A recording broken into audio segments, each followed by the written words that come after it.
Alright, today we've got a matchup between AJ Magikarp, myself, and Joel Squirtle Crack. Let's see what happens. Should be an interesting game. Joel's got a number of decks. I think he's numbering into the teens, maybe 13. Maybe not that many. Anyhow, I'm going to be going up against Joel today with my new deck build. The new deck is Cramorant V and VMAX, and I wanted to build a deck that was going to be ready for the next rotation, so I could have a bit of practice with it, not have to worry about taking things out or replacing things. So I decided to go for a hydrogen energy engine. Hydrogen being for dark energy and allowing you to equip as many dark energy as you can from your hand each turn. I have toyed with the idea of playing with powerful energy as well, just to give Cramorant VMAX and Cramorant V that little bit of extra hitting power. So as you can see from our starting hands here, you might get that cheeky glimpse of a Swablu in Joel's hand. Little did I know at this point that Joel was going to be running his Swablu Altaria Crobat V and VMAX deck. The whole point of that deck is to hit with Crobat VMAX. The attack allows you to do damage and then switch back to the bench. Hopefully for him switching into an Altaria at that point, allowing him not to get hit by any Vs or GXs. It's quite a rogue deck, a bit of a sneaky deck, but a really interesting concept on a, how would you say, a stall deck? Anywho, I draw into my first shiny, might I add, Cramorant V, have a dark energy to equip, and I go searching for a Dino. Now, as I went second, I'm going to want to beat catch here, and I believe that I do beat catch. I asked Joel to beat catch, and then I search my deck for two cards of my choice. The danger here, and something that you run the risk of, is when you beat catch, your opponent can most definitely money your hand back into your deck, and that proves to be a problem. That being said, if they're moneying, it means they can't Boss's Order, they can't Professors, so they're sacrificing a potentially good hand to stop you from getting your energy engine up and running. If you can, though, with that Cramorant V doing beat catch, it almost guarantees your energy engine out second turn going second. So Joel's pierced away a he's played Piers and he's also playing a Pokecom, which he's proxied in this deck because he's still looking for a few cards. That's going to allow him to grab any Pokemon, evolved or non-evolved, from his deck, and also one Dark Energy.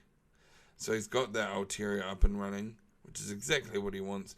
And the only thing that I have to attack his Altaria with in my deck is the Hydrogen. Everything else is V or VMAX. So running a double in there, also running a Eldegoss V. So it can be a bit painful. I believe that the Altaria actually blocks bench damage from Cramorant V's Spit Shot, so I can't boss something else out and then Spit Shot his Altaria. And the deck moves very, very quickly. So that was interfered with by my hand. He has flipped aheads, so that Crushing Hammer goes through. Crushing Hammers is such a staple card for the current format, and he's hitting me for 60. I have no rebuttal to it. I can't hit him back, which is quite a pain.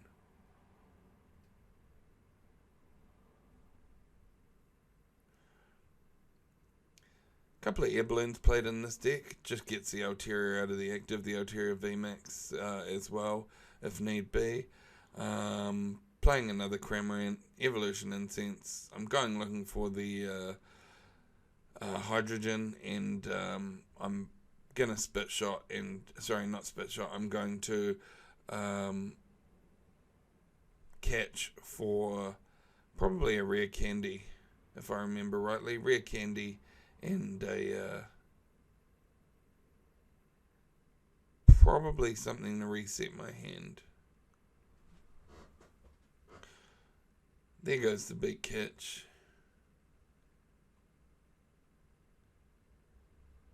It's interesting rewatching games like this I definitely recommend it. Not only do you get to see the game from a different perspective, but it also allows you to see any moves that you could have potentially done that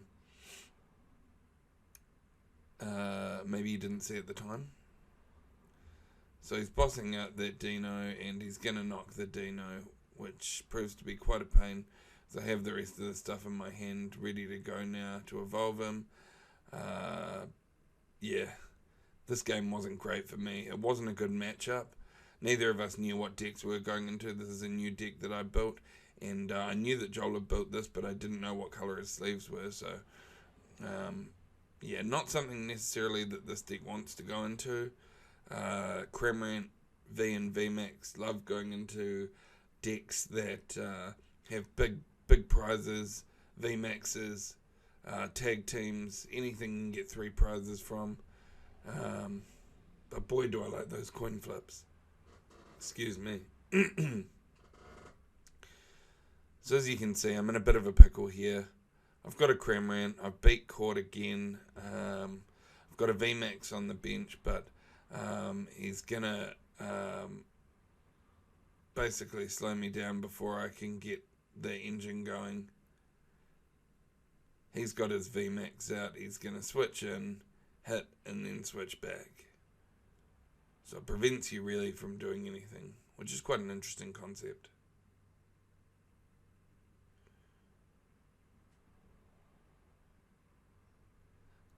I do find it interesting that he hasn't got any hiding energy in there. Well, no hiding energy that I've seen, at least.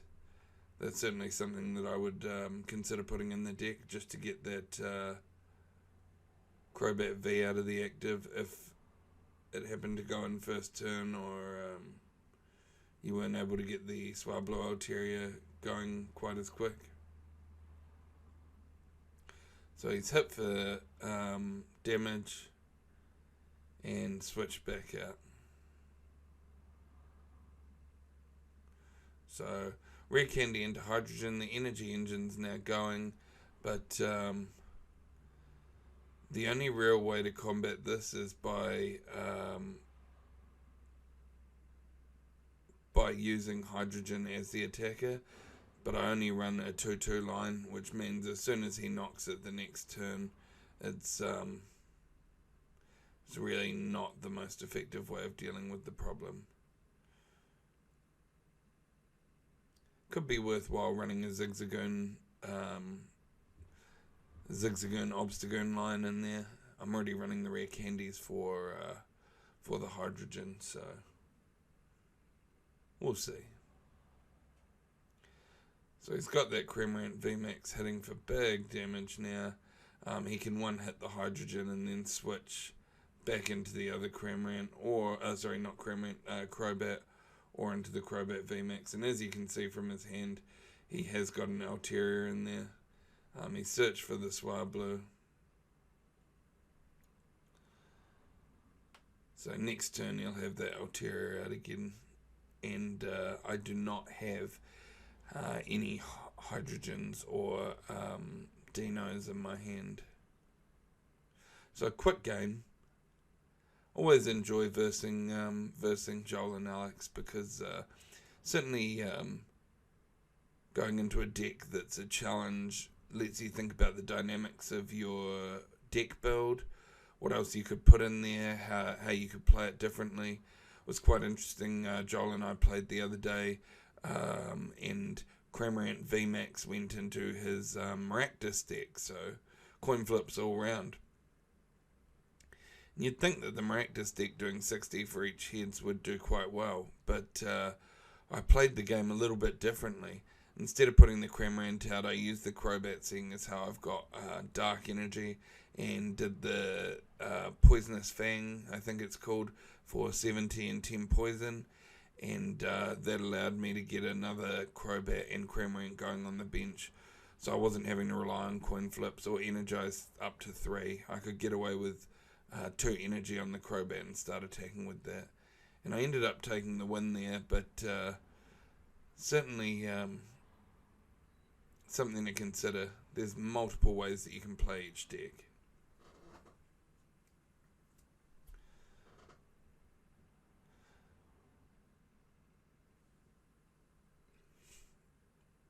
So we're in a bit of a pickle now. He's got the Altaria. He's energized for one. He's hitting the Zacian and switching back into the Altaria. And now I have literally no rebuttal to that Altaria. I think at this point I had to discard the other Dino to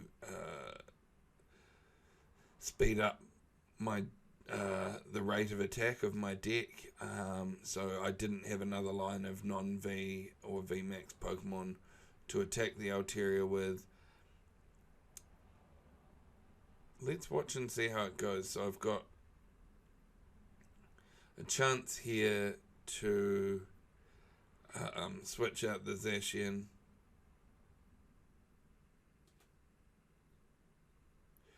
Both sitting on pretty similar prizes at the moment. I've got 5 left, having taken 1 from his previous Altaria, and he has 4, having taken out... what's he taken out? He took out a Dino. Maybe he's got 5 there and I just don't realise it.